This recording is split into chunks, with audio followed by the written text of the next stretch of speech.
All right, welcome to another episode of Getting Real in the Field, where we show you how to do all the things that you hate to do or that you just suck at, which is calling leads, following up, setting appointments, being consistent, time blocking, all the things that you just hate to do.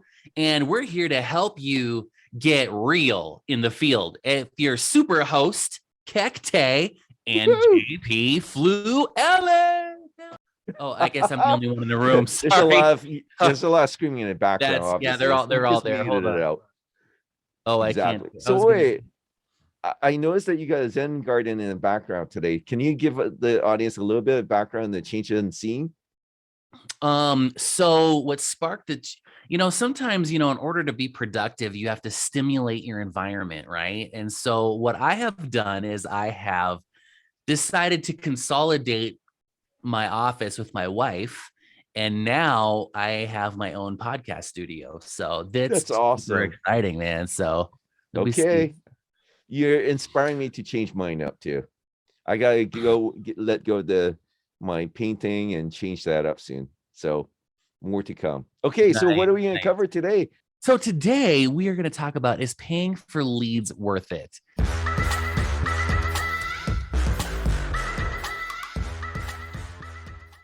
And it depends. One of the things, and I think we talked about this in some of our earlier episodes, is that, you want to, cultivate your sphere of influence. You want to talk about past clients, asking for referrals, doing open houses, all this kind of free stuff.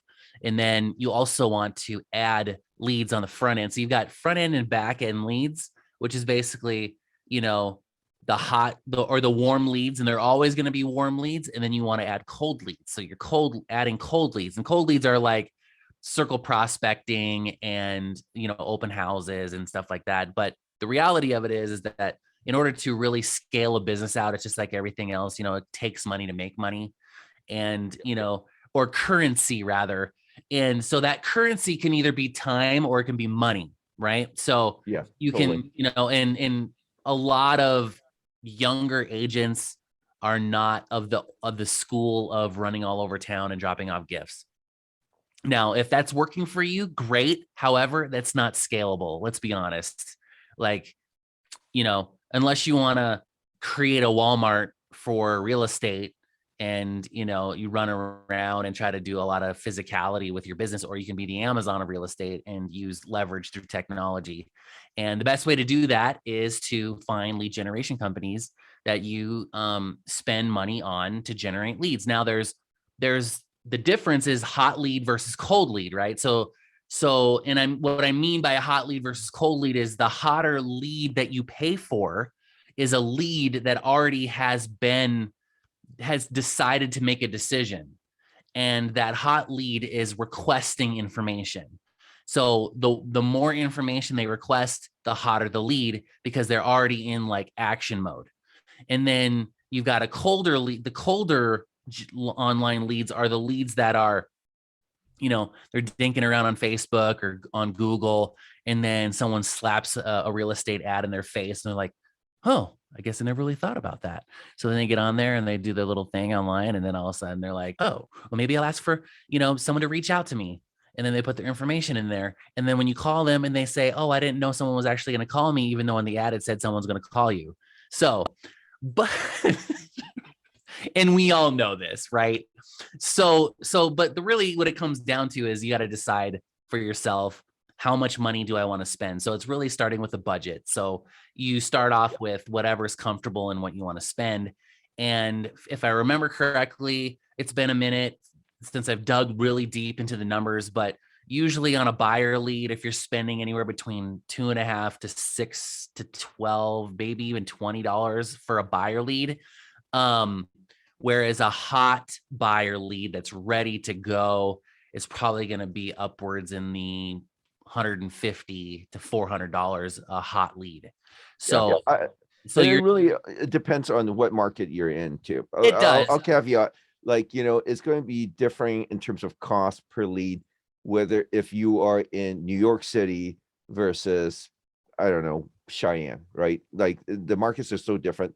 We can get, and I've done, just my caveat is that, what I'm sharing here is that we do marketing for a lot of agents as well too, and we have spent as low as like $2 per lead all the way up to 20 something dollars per lead as well too. And it really depends on the market.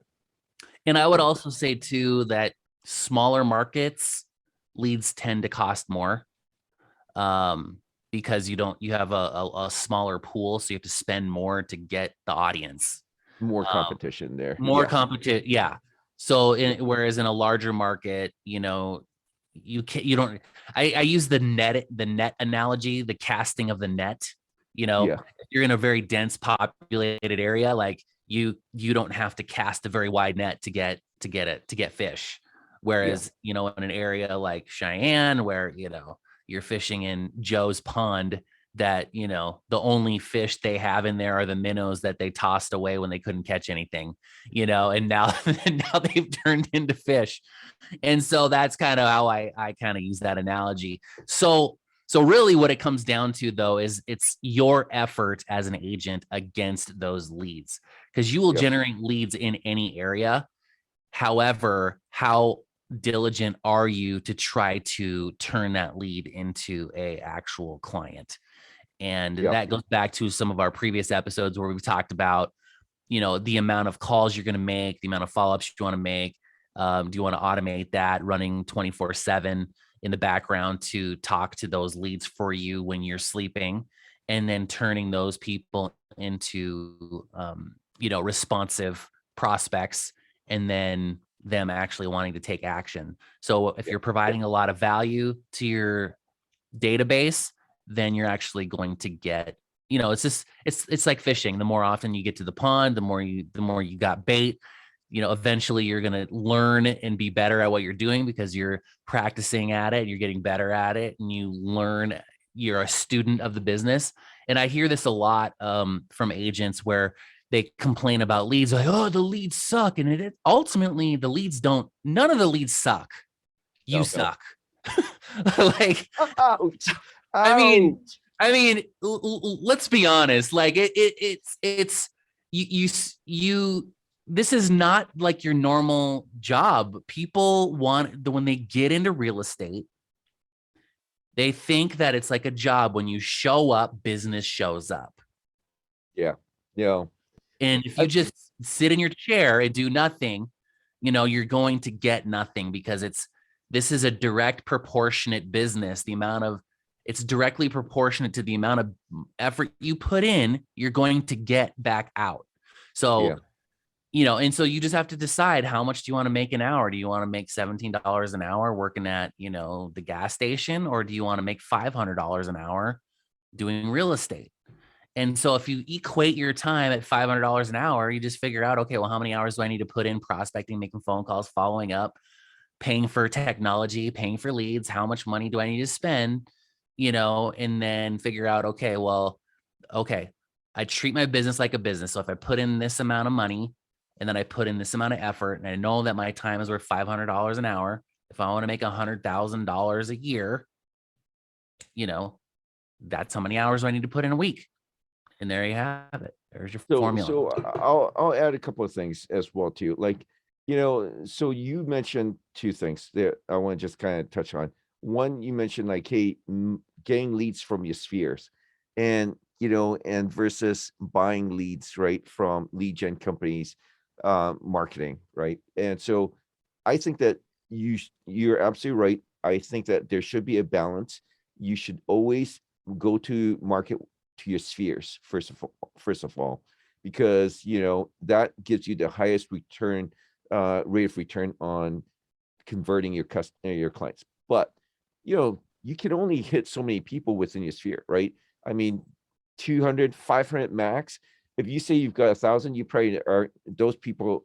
If you got anything more than 500 period, I think it's hard to manage all your contacts, right, and have a genuine relationship. So managing your spheres is important. You need to do that. But if you want to grow your business, you want to be exposed, and you don't have 500 contacts, or you want to grow beyond 500, and you want to grow more transactions, I think you do need to pay for leads. I think that you need to kind of advertise and market yourself. And there's so many, we've talked about that in our previous episodes where, when you market, you got, choose between like from Zillow to Facebook marketing and Google, or you got a whole bunch of marketing agencies out there as well too, right? That's totally available. By the way, at the end of this episode, guys, we are going to share with you a free giveaway, and that you should listen to this and hear about how you can get a free giveaway from us to help you figure out whether marketing and paying for leads is a good thing or not for you. Okay. We'll actually spend the time to kind of talk to you about that. I think that you tell me what you think, JP, like, I think that you need to kind of look at not only the budget, but what other resources you mentioned, like, and I want to highlight this because you mentioned is like, do you have the resources to follow up? If you put all that money into marketing and you don't follow up, you're going to not get any leads at all. And you're going to complain that the leads suck, and, and you're not getting anything out of it. Yeah. And So you get frustrated really you fast. get frustrated. Yeah. And you would be throwing money away. I think that when you think about lead gen and paying for those leads, you want to make sure that those are the right leads, that, find a marketing agency or, a platform. Don't just pay for leads. I think that you should use it to build your brand, build your, get your name out in the marketplace. Don't just buy leads, because I think if you just buy leads, you're just jumping onto a hamster wheel. You've got companies like realtor.com, Zillow. Yeah, they provide you leads. They're expensive, number one. Number two, they don't help build your brand. It doesn't build your business, right? It's, it's like running on a hamster wheel. The moment you stop, you stop paying them, guess what? Everything stops, and your business stops as well too. So And that's why a marketing. great way to build a brand is to use social media, and on the free side of things. You've got everybody has one of these in their pocket, and nobody wants to use it. They're so afraid to get in front of a camera, and it's the same old adage, in order to be omnipresent, you have to do things that others are unwilling to do. And if you're unwilling to do it, then you're going to spend a lot of money on leads over the years, and no one is still going to know your name. Exactly.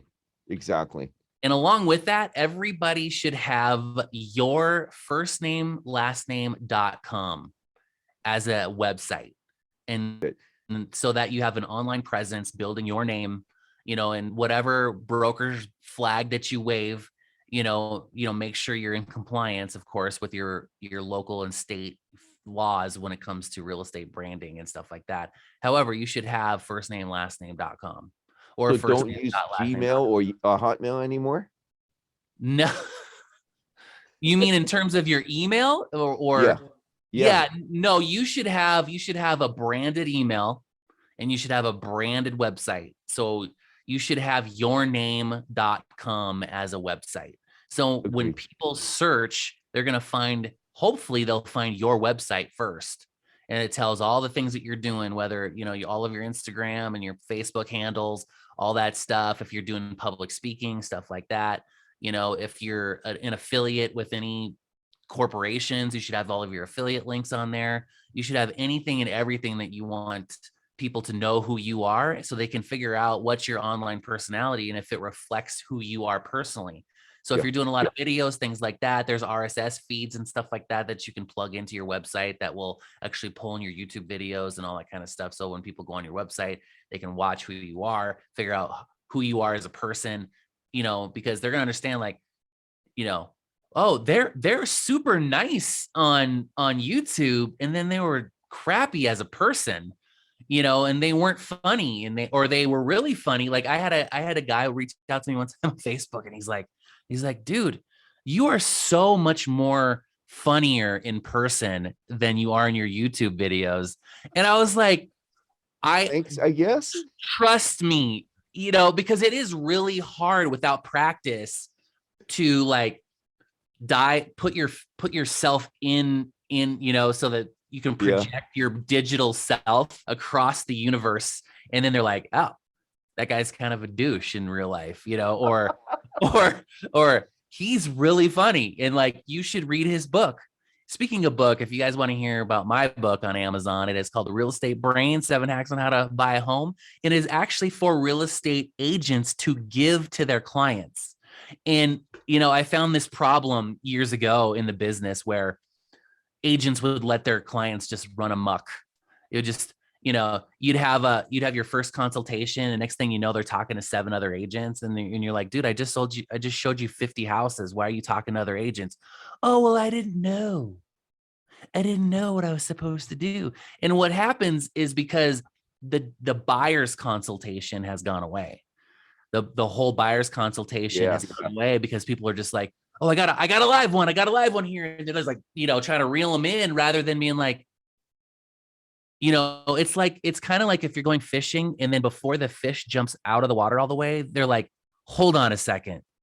We need to have a discussion here about what's going to happen when I get out of the water.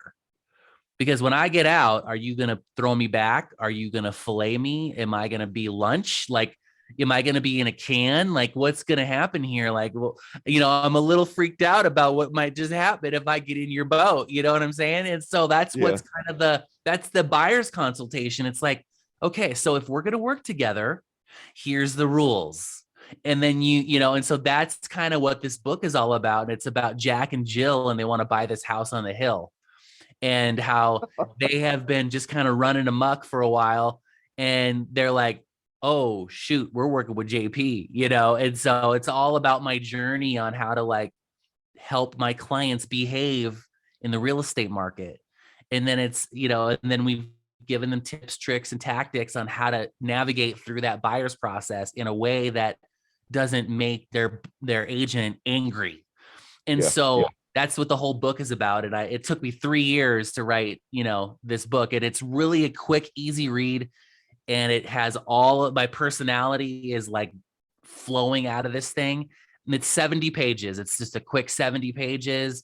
I try to be as funny as humanly possible because if you keep it entertaining, you can go through it really fast.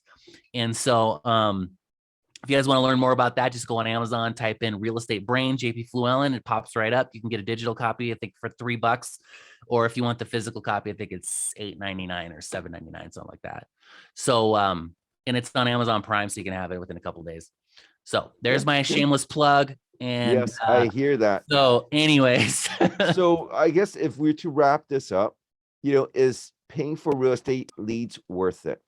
I would say yes. And 100%. I built my entire business on real estate online leads. And paying for those leads, right?